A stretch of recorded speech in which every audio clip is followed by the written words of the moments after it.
அனைவருக்கும் வணக்கம். ட்ரைபாட் சீசன்ல இன்னைக்கு நம்ம பார்க்க போற வகுப்பு ஏலாதி தொடர்பான வகுப்பு. முதல்ல ஏலாதினா என்ன? அதோடைய நூல் பெயர், ஏன் ஏலாதின்னு அதுக்கு பெயர் அப்படிங்கிற டீட்டெயில்ஸ் எல்லாம் பார்ப்போம். அதற்கப்புறம் ஏலாதி எழுதிய ஆசிரியரை பத்தின குறிப்புகள், அப்புறம் புத்தகத்துல கொடுக்கப்பட்டிருக்க ஏலாதி பாடல்கள், சில ஓல்டு கொஸ்டின் பேப்பர் டிஎன்பிஎஸ்சில ஏற்கனவே கேட்டிருப்பாங்க இல்லையா?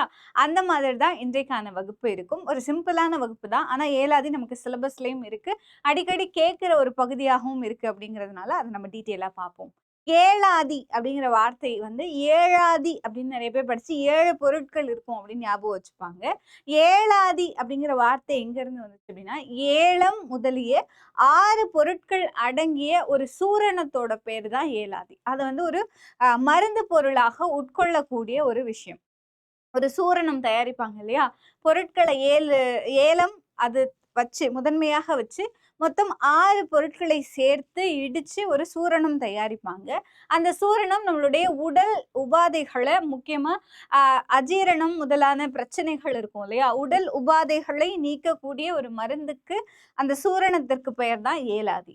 அந்த ஏன் இந்த நூலுக்கு பெயரா வச்சிருக்காங்க அப்படின்னா, ஏலாதி அப்படிங்கிறது 6 மருந்து பொருட்களால ஆன கூட்டமைப்பு இல்லையா? அந்த 6 மருந்து பொருட்கள் சேர்த்து எப்படி நம்மளுடைய உடலின் நோய்களை நீக்குகிறதோ, அதுபோல ஒரு பாடல். அதுல 6 கருத்துக்கள் அடங்கி இருக்கும். அந்த 6 கருத்துக்களும் நம்மளுடைய அறியாமை அப்படிங்கிற மனநோயை நீக்கக்கூடிய ஆற்றல் படைத்தது.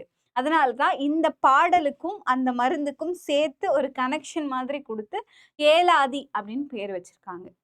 அந்த ஏலாதியில என்னென்ன 6 பொருட்கள் இருக்கும் அப்படிங்கிறத நம்ம பார்ப்போம். ஏலாதி எதற்கு கீழ வரும் அப்படின்னா, இது ஒரு அறம் சார்ந்த நூல். அறத்தை கூறுகிற நூல், நீதி நூல் இல்ல அறநூல் அப்படின்னு சொல்லலாம். இது 11 மேல்கணக்கு நூல்கள்ல வரல. நமக்கு 8 தொகை 10 பாட்டுக்குள்ள அது வராது. அதற்கு பிறகு உருவான 11 கீழ்கணக்கு நூல்களில் ஒன்றாக கருதப்படுகிறது. முதன்மையான நூல்னா நாலடியாரர் திருக்குறள்ல நம்ம சொல்லுவோம். ஆனா அதற்கு அடுத்தாற் போல வைத்து எண்ணப்படுவது ஏலாதி. முக்கியமா 11 கீழ்கணக்கு நூல்கள்ல மருந்து பொருட்களால ஆன சில நூல்களோட பெயர்கள் இருக்கு. திரிகடுகம் அப்படின்னு ஒண்ணு இருக்கு இல்லையா? 3 பொருட்களால ஆயிருக்கும். அதனால அதுக்கு பேரு திரிகடுகம். சுக்கு, மிளகு, திப்பிலி அதுல செஞ்சிருப்பாங்க அந்த திரிகடுகம் அப்படிங்கிற ஒரு மருந்து பொருள். அதற்கான பெயரை திரிகடுகம் அப்படின்ற ஒரு நூலுக்கு வச்சிருப்பாங்க. ஏன்னா அதுல 3 கருத்துகள் இருக்கும் அதனால. அதே போல சிறுபஞ்ச மூலம் 5 வேர்களால உருவாக்கப்படுற அந்த மருந்து பொருளுக்கு தான் சிறுபஞ்ச மூலம் அப்படின்னு பேரு. அதே மாதிரி 5 கருத்துக்களை உள்ளடக்கி இருக்கிறதுனால அந்த நூலுக்கும் சிறுபஞ்ச மூலம் அப்படின்ற பெயர் இருக்கும். இந்த 2ஐயும் தவிர்த்து மருந்து பொருளாலான 3வது புத்தகம் தான் ஏலாதி. திரிகடுகம், சிறுபஞ்சம் மூலம், ஏலாதி அப்படின்னு மருந்து பொருட்களாலான பெயர்கள்ல இதுவும் ஒண்ணு அப்படிங்கிறது குறிப்பிடத்தக்க ஒன்று. இது 11 கீழ்கணக்கு நூல்களில் ஒன்று. 11 கீழ்கணக்கு நூல்கள்ல கிட்டத்தட்ட 9 அறநூல்கள் உண்டு. அந்த 9 அறநூல்களுக்குள்ள ஏலாதியும் ஒரு அறநூலாக மிளிர்கிறது. அதை ஞாபகம் வச்சுக்கோங்க. இந்த ஏலாதியில மொத்தம் எத்தனை பாடல்கள் இருக்கு அப்படின்னா, ஏலாதியில மொத்தம் 81 பாடல்கள் உண்டு. 81. அது என்னப்பா 81 அப்படின்னு கேட்டீங்கன்னா, அந்த 1 வந்து கடவுள் வாழ்த்து. கடவுள் வாழ்த்து எல்லா நூல்களையும் பொதுவாக கடவுள் வாழ்த்து அப்படிங்கிறது இருக்கும். சில நேரங்கள்ல கடவுள் வாழ்த்தை சேர்த்து நம்ம கால்குலேட் பண்ணுவோம். சில நேரங்கள்ல கடவுள் வாழ்த்து நீங்களாக அப்படின்னு கால்குலேட் பண்ணுவோம். பொதுவாக எத்தனை பாடல்கள் அப்படின்னு கேட்டாங்கன்னா, கடவுள் வாழ்த்தையும் சேர்த்து தான் கேட்குறாங்கன்னு நம்ம பொருள் எடுத்துக்கிட்டு மொத்த பாடல்களோட எண்ணிக்கையை தான் பதிலாக கொடுக்கணும். இந்த விஷயத்துலயும் நம்ம கிளாரிட்டியோட இருக்க வேண்டியது முக்கியம். எக்ஸாம் பாயிண்ட் ஆஃப் வியூல கடவுள் வாழ்த்து ஒரு பாடல் இருக்கு. அது இல்லாம 2 சிறப்பு பாயிர வெண்பாக்கள். சிறப்பு பாயிரம் அப்படிங்கிறது இந்த நூலை சிறப்பித்து பாடுகிற பகுதி. ஓகேவா? இது சிறப்பாக இருக்கு. பாயிரம் பாடுதல் அப்படின்னா என்னன்னா, இந்த நூலை நான் ஏன் எழுதினேன்? இதோடைய நோக்கம் என்ன? இது யாரால எழுதப்பட்டது? யாருடைய தூண்டுதலின் பேர்ல நான் இதை எழுதினேன்? யார் இந்த நூலை எழுதுவதற்கு உதவி செஞ்சாங்க? யாரெல்லாம் இந்த நூல் வருவதற்கு உறுதுணையாக இருந்தாங்க? இந்த நூலோட கட்டமைப்பு எப்படி இருக்கும்? இந்த மாதிரியான விஷயங்கள் அடங்கிய அந்த பாடலையோ செய்யுளையோ நம்ம பாயிரம் அப்படின்னு சொல்லுவோம். பொதுவாக அது அந்த புத்தகத்திற்கு முன்னாடியே இருக்கும். பாயிரம் பாடுதல் அப்படின்னு சொல்லுவாங்க. பாயிரம்ன்றது அந்த புத்தகத்திற்கு உள் நுழையும் முன்பாகவே அந்த செய்யுள்ள அதை பத்தின எல்லா தகவல்களையுமே கொடுத்திருப்பாங்க. அதுதான் பாயிரச் செய்யுள் அப்படின்னு சொல்லுவாங்க. மொத்தம் கடவுள் வாழ்த்து, 2 பாயிரச் செய்யுள். இது எல்லாத்தையும் சேர்த்து மொத்தமாக 81 வெண்பாக்கள் ஏலாதியில இருக்கு. 81 வெண்பாக்கள். ஏன் இத நான் திரும்ப திரும்ப சொல்றேன்னா, 81 இந்த விஷயத்த கண்டிப்பா உங்களுக்கு கொஸ்டின்ல ஃப்ரேம் பண்றதுக்கான வாய்ப்பு இருக்கு. ஏலாதியில மொத்தம் 100 செய்யுள்கள் உள்ளன. சரியா தவறா அப்படின்ற கூற்றுல கேட்பாங்க. நம்ம அவசரத்துல ஆமா அப்படிங்கிற மாதிரி 100 தான். ஏன்னா ரவுண்டா இருக்கு அப்படின்றது மாதிரி நினைச்சிடக்கூடாது. 81 வெண்பாக்கள் உண்டு. இதோடைய பாடல் ஸ்ட்ரக்சர் எப்படி இருக்கும் அப்படின்னா 4 அடிகளை கொண்ட பாடல். பெரும்பாலும் அறநூல்கள் பெருசா ரொம்ப லெங்தா இருக்காது. 4 அடிகள் தான் மேக்சிமம் நிறைய அறநூல்கள் இருக்கும். நீங்க நாலடியாறு, பழமொழி 400 இந்த மாதிரியான பாடல்கள் எல்லாமே பார்த்தீங்க அப்படின்னா 4 அடிகள்ல ஆயிருக்கும். அதே போல தான் ஏலாதியும் 4 அடிகளால் ஆன பாடல்கள். ஆனா அந்த 4 அடிகளுக்குள்ள 6 அறக்கருத்துக்கள் இருக்கும். சரிங்களா? 4 அடி ஆனா 6 அறக்கருத்துக்கள். எப்படி 6 மருந்து பொருட்களால ஏலாதி ஆயிருக்கும், அது போல 6 அறக்கருத்துக்களை அங்கங்க தூவி அந்த ஏலாதி அப்படிங்கிற செய்யுள் படைக்கப்பட்டிருக்கும். அதுவும் உங்களுக்கு முக்கியமானது. சரி, அது என்னென்ன பொருட்கள், மருந்து பொருட்கள் அப்படின்னு பாத்தீங்கன்னா, ஏலம். ஏலத்தை முதன்மையாக கொண்டது. அதனாலதான் ஏலாதி. இந்த பேர் ஏன் வந்துச்சு அப்படின்னா, ஏலத்தை முதன்மையாக கொண்ட பிற மருந்து பொருட்களை சேர்த்து உருவாக்கப்படுறது அப்படிங்கிறதுனால தான் இதற்கு பேர் ஏலாதி. ஏலம் எவ்வளவு பங்கு எடுத்துப்பாங்க அப்படின்னா, ஒரு பங்கு ஏலம் எடுத்துக்கிட்டாங்கன்னு வச்சுக்கோங்களேன். லவங்கம், லவங்கப்பட்டைன்னு சொல்லுவோம் இல்லையா, லவங்கம். கிராம்பு அப்படின்னு சொல்லுவோம் இல்லையா, லவங்கம். லவங்கம் 2 பங்கு. திருநாவற்பூ இது 3 பங்கு. சுக்கு 6 பங்கு. மிளகு 4 பங்கு. திப்பிலி 5 பங்கு. இப்படி ஒரு பங்குக்கு 2 பங்கு, 3 பங்கு, 4, 5, 6 அப்படின்னு இன்க்ரீஸ் பண்ணிக்கிட்டே போய் இந்த மருந்துகள் எல்லாத்தையும் சேர்த்து இடிச்சு சூரணமாக தயாரிப்பாங்க. இந்த 6 மருந்து பொருட்கள் கண்டிப்பா கொடுத்து எது பொருந்தாதது அப்படிங்கிற மாதிரியான கொஸ்டின்ல கேட்பாங்க. ஏலம், லவங்கம், சிறுநாவற்பூ, சுக்கு, மிளகு, திப்பிலி. இந்த சுக்கு, மிளகு, திப்பிலி இது மட்டுமே திரிகடுகத்துக்குள்ள வந்துரும். திரிகடுகம்னு ஒரு நூல் இருக்கு இல்லையா, அதுக்குள்ள இந்த 3மே வந்துரும். இந்த 3 மட்டும்தான் வித்தியாசமானது. இதை நீங்க ஈஸியா ஞாபகம் வச்சுக்கணும். ஏலம், லவங்கம். ஏலம், இல, ஏல அப்படிதான் ஸ்டார்ட் ஆகும். இல, ஏல அப்படின்னு ஞாபகம் வச்சுக்கலாம். சிறுநாவற்பூ மட்டும்தான் இதுல பொருந்தாதது. மற்ற எல்லாமே சுக்கு, மிளகு, திப்பிலி அது திரிகடுகத்துல உள்ளது. இலவங்கம், இல, இல, ஏல அப்படின்னு ஞாபகம் வச்சுக்கலாம். லவங்கம், ஏலம், சிறுநாவற்பூ இந்த 6ம் சேர்ந்ததுதான் ஏலாதியோட மூலக்கூறுகள். அதுவும் எத்தனை பங்குன்னு பாத்துக்கோங்க. இது வரைக்கும் டிஎன்பிஎஸ்சில கேட்கல. மேபி அடுத்து என்ன கொஸ்டின் ஃப்ரேம் பண்ணுவாங்க அப்படின்னா இந்த மாதிரியான கொஸ்டின் ஃப்ரேம் பண்ணலாம். சரிங்களா? ஏலம் 1 பங்கு, லவங்கம் 2 பங்கு, திருநாவற்பூ 3 பங்கு, மிளகு 4 பங்கு, திப்பிலி 5 பங்கு, சுக்கு 6 பங்கு. இது எல்லாத்தையும் சேர்த்து உருவாக்கப்படுற மருந்து பொருளுக்கு பெயர் தான் ஏலாதி.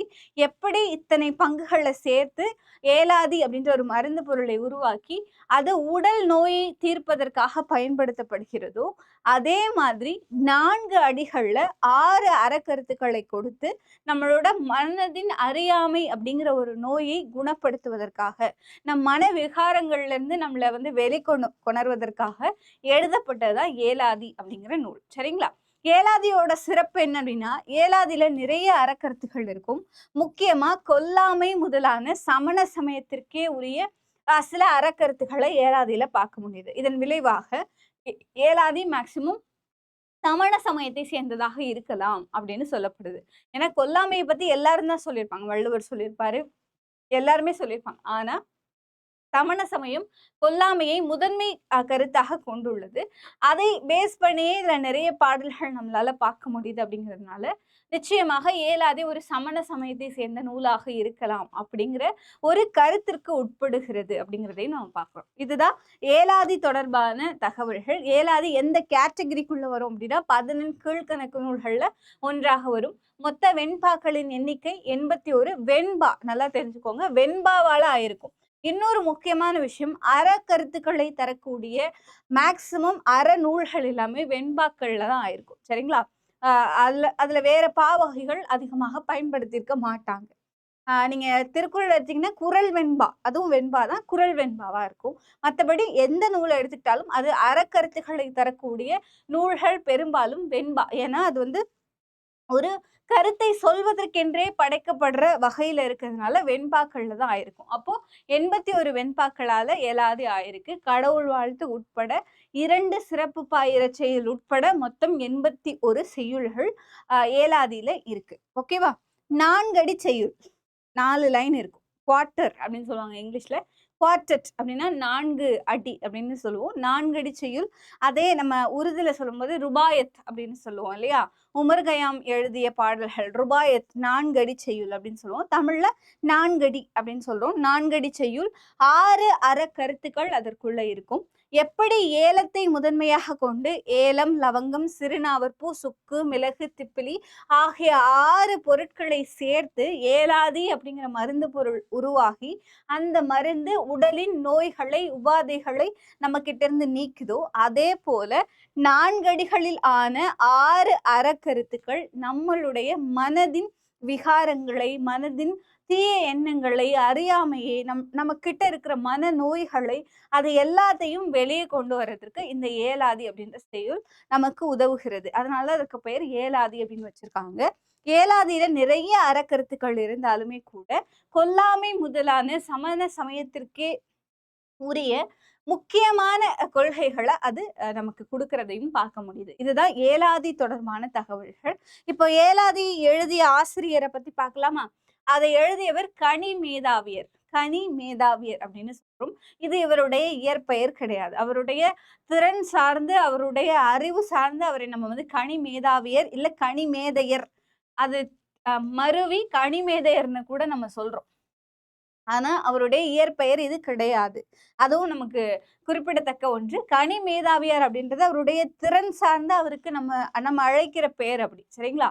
கனி மேதையர் அப்படின்னு திரிந்தும் அது அழைக்கப்படுது. ஆனா அவருடைய இயற்பெயரோ, அவருடைய தந்தை பெயரோ, அவருடைய நாடோ, அவருடைய ஃபுல் பேக்ரவுண்டோ நமக்கு சரியாக கிடைக்கப்பெறவில்லை. நமக்கு அதை பத்தின எந்த நாலேஜும் இல்லை. ஆனா அவருடைய ஆசிரியர் பெயர் நமக்கு தெரியும். அவரோடு படித்த மாணாக்கர், அவருடைய கிளாஸ்மேட் பேர் நமக்கு தெரிஞ்சிருக்கு. அவ்வளவுதானே தவிர்த்து அவரை பத்தின எந்த பின்புல தகவல்களும் நம்ம தமிழ் கூறும் நல்லுலகத்திற்கு இன்ன வரைக்கும் அறியப்படவில்லை. ஓகேவா? இவர் சமண சமயத்தை சேர்ந்தவர் அப்படின்னு நம்ம எப்படி இதுக்கு கன்க்ளூஷனுக்கு வர்றோம் அப்படின்னா, அவர் கொல்லாமை முதலான விஷயங்களை நமக்கு சொல்லியிருக்காரு இல்லையா? நிறைய கருத்துக்கள், அவருடைய கருத்துக்களை பார்க்கும் பொழுது கடவுள் வாழ்த்து உட்பட எல்லா விஷயங்கள்லையும் அவர் சமண சமயத்தராக இருக்கலாம் அப்படிங்கிற நம்புவதற்குரிய ஆதாரங்கள் அவருடைய பாடல்கள் வழியாக தெரியுது. அப்படிங்கிறதுனால அவர் சமண சமயத்தை சேர்ந்தவர் அப்படிங்கிற கருதுகோளுக்கு நம்ம வர்றோம். இவருடைய காலம் அப்படின்னு பாத்தீங்கன்னா கிபி 5ஆம் நூற்றாண்டு. ஏன்னா சங்க காலம் இருக்கு இல்லையா? கிமு 3ல இருந்து கிபி 3 அதற்கு பின்பாக உருவானதுதான் 11 கீழ்கணக்கு நூல்கள். அதாவது சங்கம் மருவிய காலத்துக்கு பின்பாக உருவானதுதான் 11 கீழ்கணக்கு நூல்கள். அப்போ அந்த காலத்தை சேர்ந்தவராக இருக்கலாம் அப்படிங்கிறதுனால இவருடைய கால கணிப்பு கிபி 5ஆம் நூற்றாண்டாக சொல்லப்படுது. திணைமாலை 150 அப்படின்ற மற்றொரு பெயரை உடைய நூலையும் அவர் எழுதியிருக்கார். இது மற்றொரு பெயரை கொண்ட நூல். இவர் எழுதிய மற்றொரு நூல் திணைமாலை 150. சரிங்களா? திணைமாலை 150 ஏன் இது ரொம்ப முக்கியம் அப்படின்னு பாத்தீங்கன்னா, இவர் ஒரே ஒரு ஆளுதான் 11 கீழ்கணக்கு நூல்கள் இருக்கு இல்லையா? அதுலயே 2 புத்தகங்களை எழுதியவர். ஒரே ஒரு ஆசிரியர் 2 புத்தகங்களை எழுதியிருக்காரு அப்படின்னா அந்த ரெக்கார்டு இவருக்கு மட்டும்தான். ஸோ இது டிஎன்பிஎஸ்சில அடிக்கடி கேட்கிற ஒரு கொஸ்டின். ஞாபகம் வச்சுக்கோங்க. 11 கீழ்கணக்கு வரிசையில் உள்ள நூல்கள், அந்த 18 நூல்கள்ல ஒரே ஒரு ஆசிரியர் மட்டும்தான் 2 முழு நூல்களையுமே எழுதியிருக்காரு. அது கனிமேதாவியார் மட்டும்தான், வேற யாருமே கிடையாது. 2 நூல்களை அந்த 11 கீழ்கணக்கு நூல்களை வச்சிருக்காங்க. அப்படின்னா இவர் எந்த அளவுக்கு பவர்ஃபுல்லா எழுதியிருப்பாரு அப்படிங்கிறது நமக்கு தெரியுது. அதனாலதான் அவரை நம்ம வந்து கனிமேதாவியார் அப்படிங்கிற பெயராலேயே அழைக்கிறோம். அவருடைய வேறு நூல்கள் பத்தி நமக்கு எதுவுமே தெரியல. ஒருவேளை அவர் 2 நூல் தான் எழுதியிருந்தாருன்னா 2யுமே அவர் சிறப்பாவே கொடுத்திருக்காரு. 2மே அவரோட மாஸ்டர் பீஸ் தான் அப்படிங்கிறது நமக்கு தெரியுது. இவருடைய ஆசிரியர் யார் அப்படின்னா மதுரை தமிழாசிரியர் மாக்காயனார். மாக்காயனாரோட மாணாக்கர் பாடசாலையில சென்று பயின்றவர் அப்படிங்கிறது நம்மளால அறிய முடியுது. இன்னொரு முக்கியமான விஷயம், அதே மாக்காயனரிடம் காரியாசனும் படிச்சிருக்காரு. காரியாசன் யார் ஞாபகம் இருக்கா? சிறுபஞ்ச மூலத்துடைய ஆசிரியர் இருக்காரு இல்லையா காரியாசன், அவரும் இவரும் ஒன்றாக படித்தவர்கள், கிளாஸ்மேட்ஸ். 2 பேரும் தோஸ்த் படா தோஸ்த் அப்படிங்கிறது நமக்கு தெரிய வருது. ஸோ காரியாசன் மற்றும் கனிமேதாவியார் இவங்க 2 பேருமே மாக்காயனரோட மாணவர்கள் அப்படிங்கிற தகவலும் நமக்கு தெரியுது.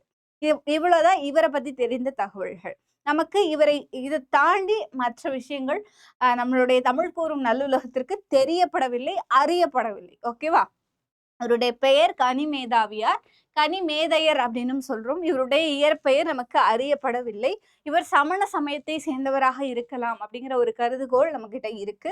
இவருடைய காலம் கிபி 5ஆம் நூற்றாண்டு. திணைமாலை 150 அப்படிங்கிற மற்றொரு நூலையும் இவர் எழுதியிருக்காரு, 14 கீழ்கணக்கு நூல்களை.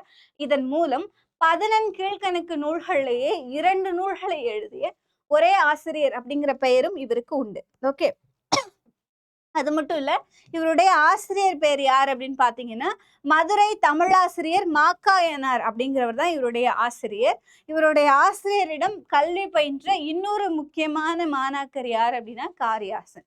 காரியாசனும் கனிமேதாவியாரும் ஒரே வகுப்பு மாணாக்கர், ஒரே பாடசாலை மாணாக்கர் அப்படிங்கிறதும் குறிப்பிடத்தக்க ஒரு தகவல். இவ்வளவுதான் இவரை பத்தி நமக்கு தெரிஞ்ச விஷயங்கள்.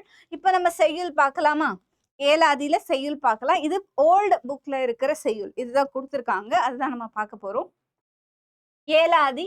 வணங்கி வழியொழுகி மாண்டார் சொல் கொண்டு நுணங்கி நூல் நோக்கி நுழையா இணங்கிய பால் நோக்கி வாழ்வான் பழியில்லா மன்னனாய் நூல் நோக்கி வாழ்வான் நுனித்து அப்படின்ற ஒரு பாடல். கரெக்டா பாத்தீங்கன்னா இதுல 4 வரிகள் இருக்கு. இது ஒரு 4 அடி செய்யுள் அப்படிங்கிற விஷயம் நமக்கு தெரியுது இல்லையா?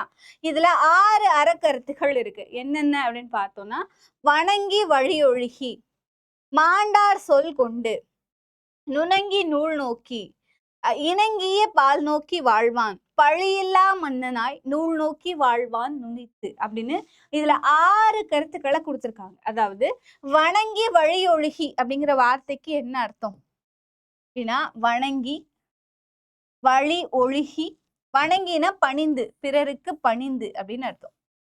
வணங்கி அடுத்தவர்களை வணங்கி பணிந்து, வழி ஒழுகி அப்படின்னா என்னன்னா சரியான வழியில நடந்து, வழி ஒழுகி அப்படின்னா சரியான பாதையில் நடந்து, மாண்டார் சொல், மாண்டார்னா இறந்தவர்னு இந்த இடத்துல அர்த்தம் இல்ல, மாண்டார்னா மாண்புடைய சான்றோர் அப்படின்னு அர்த்தம், மாண்புடையவர்கள் அப்படின்னு அர்த்தம். ஓகேவா? சான்றோர்,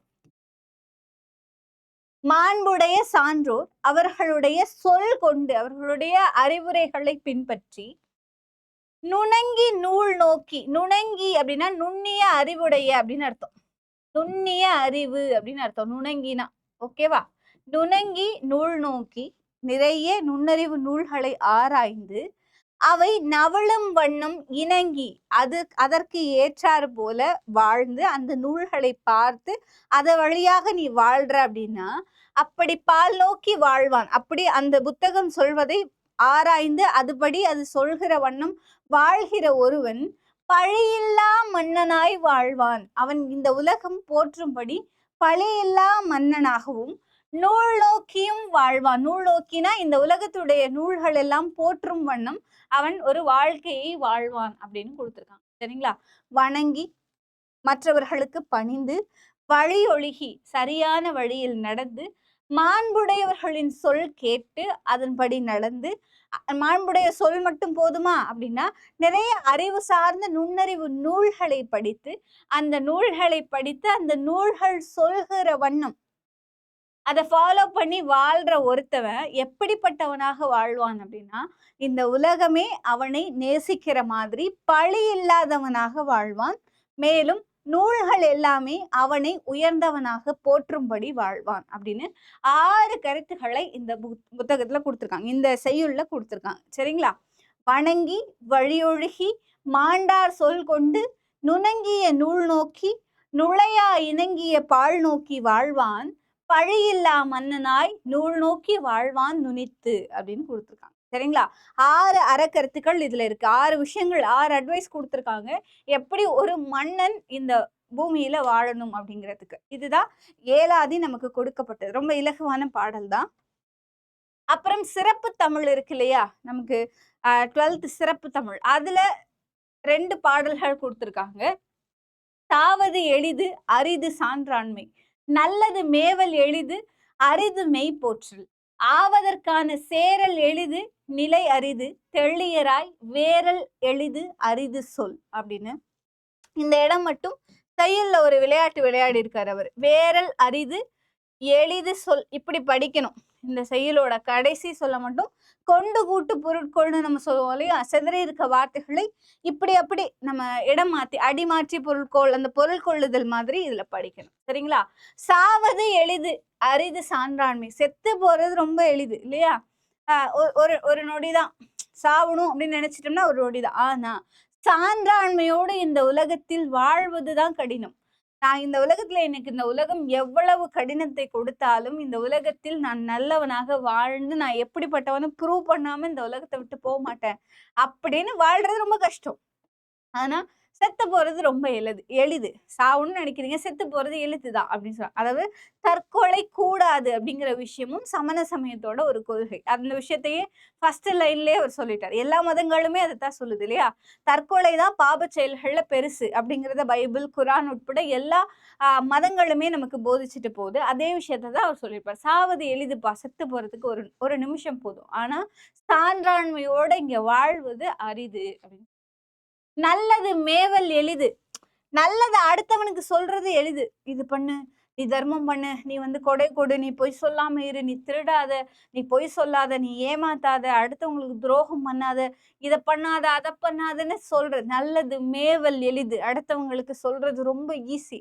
ஆனா அத ஃபாலோ பண்றது ரொம்ப கஷ்டம். அரிது மெய் போற்றல். அந்த மெய்யை போற்றுதல், அத ஃபாலோ பண்றது எவ்வளவு கஷ்டம் தெரியுமா? உண்மையிலேயே அது கஷ்டம் தான் அப்படின்ற. ஆவதற்கான சேரல் எளிது நிலை அரிது.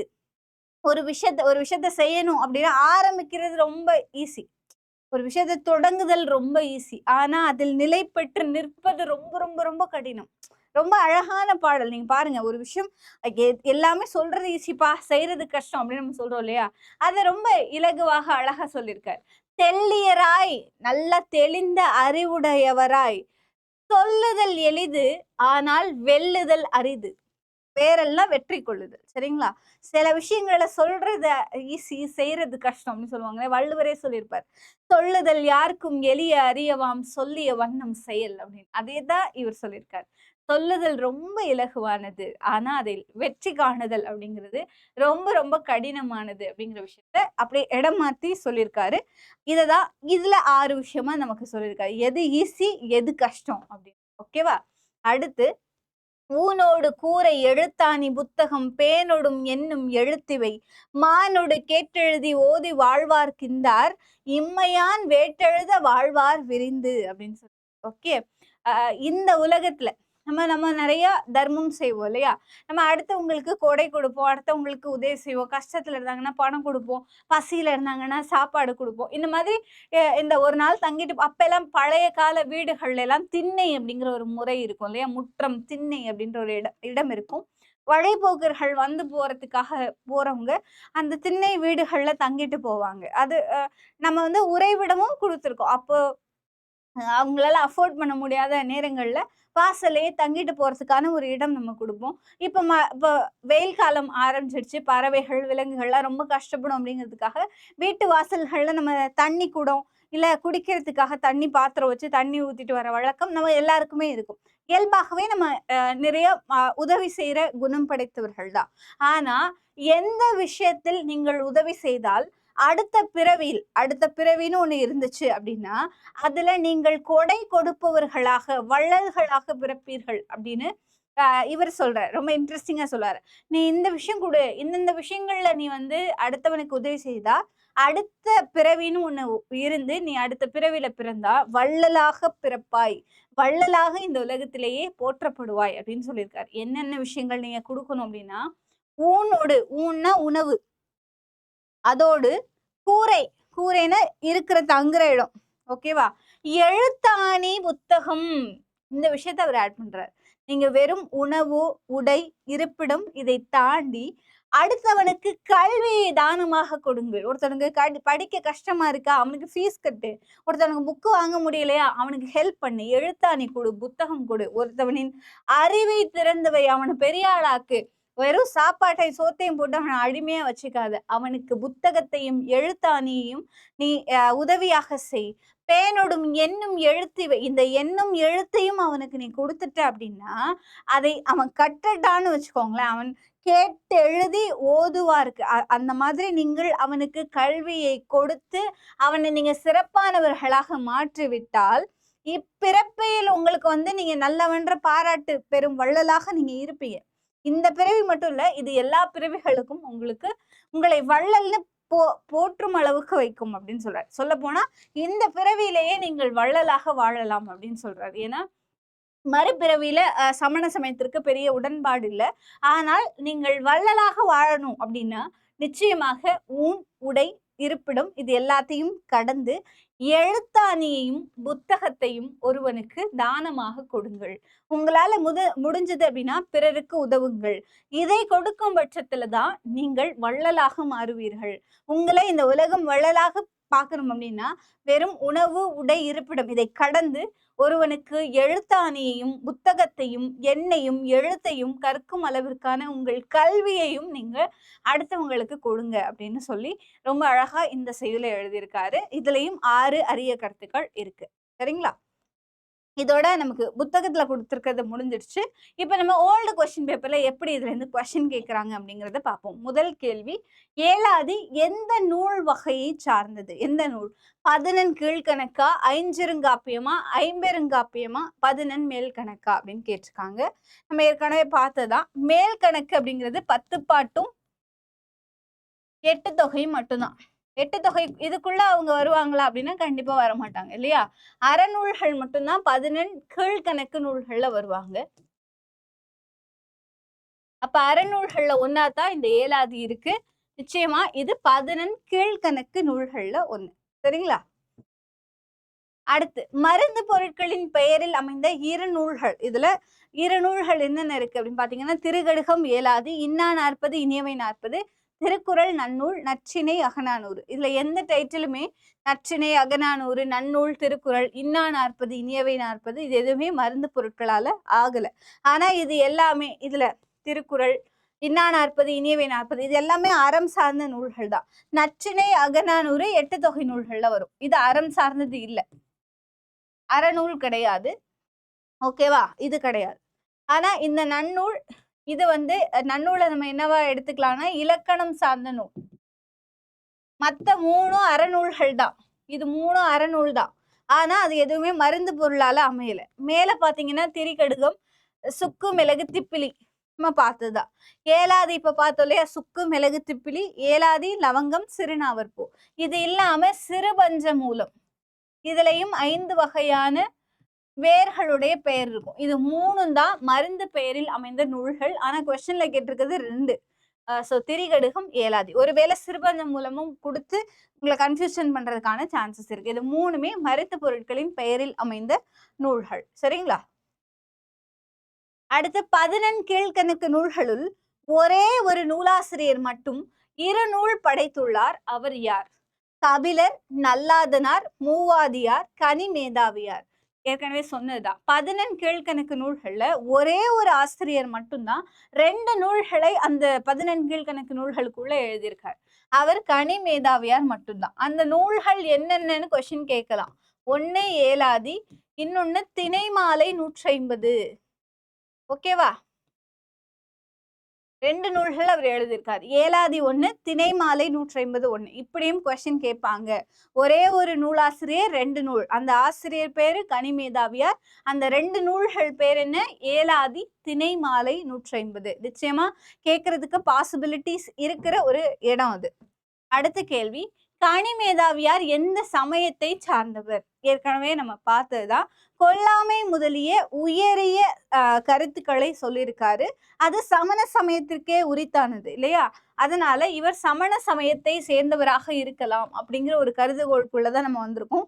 அன்சர்டைனிட்டியான கொஸ்டின் தான். ஆனா பெரும்பாலான உரையாசிரியர்களால ஏற்றுக்கொள்ளப்பட்ட ஒரு விஷயம் அப்படிங்கிறதுனால சமண சமயத்தை சேர்ந்தவர் அப்படிங்கிறது தான் இந்த கேள்விக்கு சரியான பதிலாக இருக்கும். எப்பவுமே ஒரு ஆசிரியரை படிக்கும் பொழுது அவர் எந்த ஊரை சேர்ந்தவர்ன்ற தகவல் இருந்துச்சுன்னா கண்டிப்பா பார்த்துக்கணும். ஏன்னா விளம்பிங்கிற ஊரை சேர்ந்தவர் விளம்பி நாகனார், திருமுனை பாடியார் அப்படின்னு ஊர் பெயராலேயே சில ஆசிரியர்கள் அழைக்கப்படுவார்கள் இல்லையா? அதனால ஊர் பெயர்கள் பார்த்துக்கணும். அதே போல எந்த சமயத்தை சார்ந்தவராக இருக்கலாம் அப்படிங்கிற விஷயத்தையும் பார்த்து கொள்ள வேண்டியது அவசியம். ஏன்னா அவர் எந்த சமயத்தை சேர்ந்தவராக இருக்காரோ அவர் எழுதிய நூல் அந்த சமயத்தை சார்ந்ததாக இருக்கலாம் அப்படிங்கிற ஒரு கருதுகோள் நம்ம கிட்ட இருக்கு. அதனால இதையும் பார்த்து கொள்ள வேண்டியது அவசியம். ஓகேவா? அடுத்த கேள்வி, ஏலாதி பற்றிய கீழ்காணும் கூற்றுகளுள் சரியானவை எவை? சரியானது மட்டும் நம்ம தேர்ந்தெடுக்கணும். பாடல் தோறும் 6 கருத்துக்களை விளக்கி கூறும் அற இலக்கியம் ஏலாதி. ஏலாதி 6 கருத்துக்கள் சரியா? ஆமா. ஏன்னா ஏலம் முதலான 6 மருந்து பொருட்கள் அதுல இருக்கும். என்னென்ன மருந்து பொருட்கள்? ஏலாதி, லவங்கம், சிறுநாவற்பூ, சுக்கு, மிளகு, திப்பிலி. 6 மருந்துகள். அந்த 6 மருந்து பொருட்களால செய்யப்படுறதா ஏலாதி. அதே போல 6 அறக்கருத்துக்களை கொண்டதா ஏலாதி அப்படிங்கிற செய்யலும். அப்போ இது சரி. 1 சரியா இருக்க ஆப்ஷன் பாருங்க. இங்க 1 இருக்கு, இங்க 1 இருக்கு. மற்றதுல 1 இல்லை. ஸோ நீங்க எலிமினேட் பண்ணிடலாம். மற்றது பார்ப்போம். ஏலாதி நூல் தற்சிறப்பு பாயிரம், சிறப்பு பாயிரம் உட்பட 100 செய்யுட்களை கொண்டது. சிறப்பு பாயிரம், தற்சிறப்பு பாயிரம், கடவுள் வாழ்த்து அது எல்லாத்தையும் சேர்த்து ஏலாதி 81 செய்யுட்களைத்தான் கொண்டிருக்கு, 100 இல்லை. நம்ம பார்த்தோம் இல்லையா? 1 கடவுள் வாழ்த்து, இன்னொன்னு சிறப்பு பாயிர பாடல்கள் 2. அதான் தற்சிறப்பு பாயிரம், சிறப்பு பாயிரம், மொத்தம் 2. அதெல்லாமே சேர்த்தே மொத்தமே 81 செய்யுட்கள் தான் ஏலாதியில இருக்கு. அப்போ நம்பர் 2 அப்படிங்கிறது தப்பு. அடுத்து ஏலக்காய், லவங்கம், சிறுநாவற்பூ, சுக்கு, மிளகு, திப்பிலி ஆகிய 6 பொருட்கள் சேர்ந்த மருந்து உடல் பிணியை போக்கி நலம் செய்யும். கரெக்டா எல்லாத்தையும் கொடுத்துருக்காங்கனால ஒரு தடவை செக் பண்ணிக்கோங்க. ஏலம், லவங்கம், சிறுநாவற்பூ, சுக்கு, மிளகு, திப்பிலி கரெக்டா இருக்கா? 6 பொருட்கள்னு இருக்கா? அப்ப இதுதான் சரி. 3 சரியா இருக்குது. இந்த ஒரு இடம் தான். அப்ப இதுதான் ஆன்சரா இருக்கும். ஏன் அடுத்த ஆப்ஷன் தப்புன்னு பார்க்கலாமா? அதே போல் ஏலாதியில் ஒவ்வொரு செயலிலும் சொல்லப்பட்ட 8 கருத்துக்களும் மக்களின் மனநோயாகிய அறியாமையை போக்கி தெளிவு தருகின்றன. இந்த இடத்துல என்ன தப்பு இருக்கு? 6 பொருட்கள் சேர்ந்தது ஏலாதி.